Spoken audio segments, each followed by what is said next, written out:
تعالی وَإِذْ نَجَّيْنَاكُمْ مِنْ آلِ فِرْعَوْنَ يَسُومُونَكُمْ سُوءَ الْعَذَابِ يُذَبِّحُونَ أَبْنَاءَكُمْ وَيَسْتَحْيُونَ نِسَاءَكُمْ وَفِي ذَلِكُمْ بَلَاءٌ مِّن رَّبِّكُمْ عَظِيمٌ وقال رسول اللہ صلی اللہ علیہ وسلم لمکہ ما اطیبک من بلد واحبک الی ولولا ان قومی اخرجونی منک ما سکنت غیرک رواہ الترمذی۔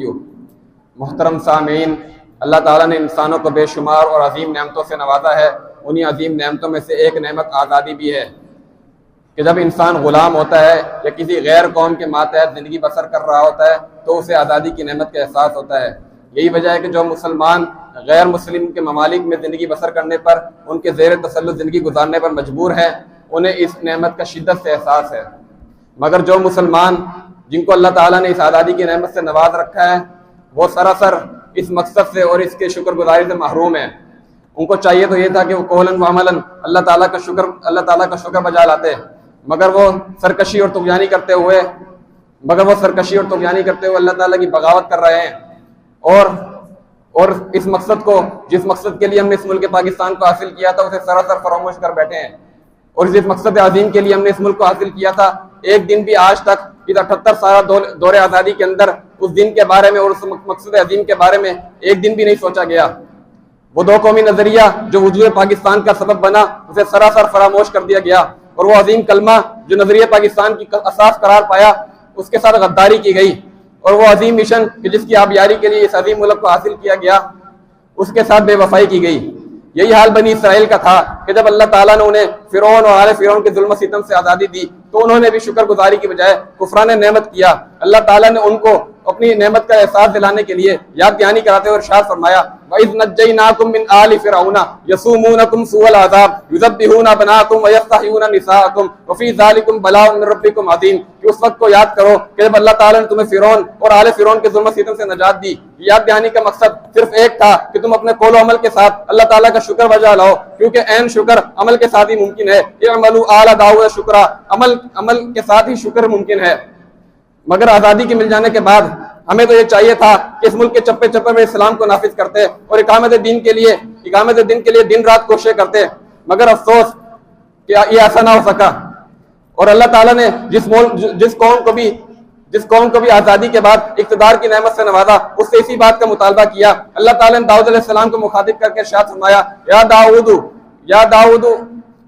داؤد انا جعلناک خلیفۃ فی الارض فاحکم بین الناس بالحق۔ اسی طرح اہل کتاب کو خطاب کرتے ہوئے ارشاد فرمایا یا اہل الکتاب لستم علی شیء حتی تقیموا التوراۃ والانجیل۔ اسی طرح اہل کتاب کے بارے میں ارشاد فرمایا ولو ان اہل الکتاب آمنوا واتقوا لکفرنا عنہم سیئاتہم ولادخلناہم جنات النعیم ولو انہم اقاموا التوراۃ والانجیل وما انزل الیہم من ربہم لاکلوا من فوقہم ومن تحت ارجلہم۔ اسی طرح اللہ تعالیٰ نے پیغمبر مصطفیٰ صلی اللہ علیہ وسلم کو بھی ارشاد فرمایا ثم جعلناک علی شریعۃ من الامر فاحکم بین الناس بالشریعۃ من الامر فاحکم بین الناس۔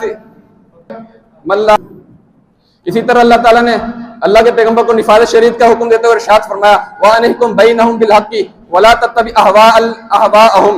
اسی طرح اللہ تعالیٰ نے قرآن مجید میں جا بجا نفاذ شریعت کا حکم ارشاد فرمایا، اس امت کے ائمہ کو بھی حکم ارشاد فرمایا، امت محمدیہ کے لیے یہ حکم جاری فرما دیا، اور جو شخص اس سے اعراض کرے اللہ تعالیٰ نے اس کے لیے وعید بھی جاری فرمائی وَمَن لَّمْ يَحْكُم بِمَا أَنزَلَ اللَّهُ فَأُولَٰئِكَ هُمُ الْفَاسِقُونَ۔ دوسرے مقام پر فرمایا فَأُولَٰئِكَ هُمُ الظَّالِمُونَ۔ تیسرے مقام پر تو یہاں تک فرما دیا فَأُولَٰئِكَ هُمُ الْكَافِرُونَ کہ یہ لوگ کافر ہیں۔ مگر افسوس، بے شرمی اور بے حد درمی کی انتہا کہ لوگوں نے آج تک ان حکمرانوں نے آج تک ان کے کانوں پر جوں تک نہیں رینگی اور انہیں اسلام نافذ کرنے کے بارے میں ایک دن بھی نہیں سوچا۔ حالانکہ اللہ تعالیٰ نے تو مسلمانوں کے حکمرانوں کے اوصاف کو قرآن میں بیان فرمایا الذین ان مکناہم فی الارض اقاموا الصلاۃ وآتوا الزکاۃ وامروا بالمعروف ونہوا عن المنکر وللہ عاقبۃ الامور۔ لیکن اس سب حالات کے تناظر میں ہمیں یہ چاہیے کہ ہم صرف اجتماعی طور پر جو کام کر سکتے ہیں وہ دعوت اللہ کا کام ہے، جیسا کہ اللہ تعالیٰ نے ارشاد فرمایا کنتم خیر امۃ اخرجت للناس تأمرون بالمعروف وتنہون عن المنکر وتؤمنون باللہ۔ اور انفرادی سطح پر جو ہم کام کر سکتے ہیں وہ عمل صالح کا کثرت کے ساتھ اہتمام ہے، جیسا کہ مکہ فتح ہو گیا اور اللہ تعالیٰ نے آیات نازل فرما دی اذا جاء نصر اللہ والفتح ورأیت الناس يدخلون فی دین اللہ افواجا فسبح بحمد ربک واستغفر انہ کان توابا۔ سیدہ عائشہ رضی اللہ عنہ فرماتی ہیں کہ ان آیات کے اتر جانے کے بعد اللہ کے پیغمبر کثرت کے ساتھ سبحانک اللہم ربنا و بحمدک اللہم اغفر لی پڑھا کرتے تھے۔ اسی طرح اللہ کے پیغمبر قیام کرتے کرتے جب اللہ کے پیغمبر کے پاؤں سوج جایا کرتے تو استغفار کرنے پر اللہ کے پیغمبر نے فرمایا تھا کہ افلا اکون عبدا شکورا، کہ کیا میں اللہ تعالیٰ کا کثرت عبادت کے ساتھ عمل صالح کے ساتھ شکر گزار بندہ نہ بن جاؤں۔ گویا کہ اگر ہم اس آزادی کی نعمت کا شکر ادا کرنا چاہتے ہیں تو ہمیں کثرت کے ساتھ عمل صالح کا اہتمام کرنا چاہیے۔ اللہ تعالیٰ سے دعا ہے کہ اللہ تعالیٰ ہمیں اس آزادی کے شکر بجا لانے کی توفیق عطا فرمائے۔ آمین وآخر دعوانا ان الحمد للہ رب العالمین۔